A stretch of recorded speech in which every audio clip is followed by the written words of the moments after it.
बदलिबे ओडिशा हाइकोर्टर दुई विचारपति। ओडिशा हाइकोर्टर दुई जन विचारपति को अन्य राज्यर हाइकोर्ट को बदली करने सुप्रीमकोर्ट कॉलेजियम पक्षर सुपारिश करा क्रम जस्टिस मानस रंजन पट्टनायक और जस्टिस कृष्णराम महापात्र नाम रही। कॉलेजियम सुपारिश अनुजाई जस्टिस मानस रंजन पट्टनायक को गुजरात हाइकोर्ट को बदली करने प्रस्ताव रही बेले जस्टिस कृष्णराम महापात्र को छत्तीसगढ़ हाइकोर्ट को बदली करने सुपारिश सेपटे 4 जन विचारपति को विभिन्न हाइकोर्टर मुख्य विचारपति भाव में पदोन्नति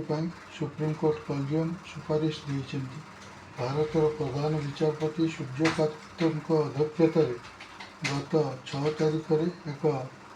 गुरुत्वपूर्ण बैठक अनुष्ठित होता जो बैठक में कॉलेजियम यह निष्पत्ति नहीं मध्य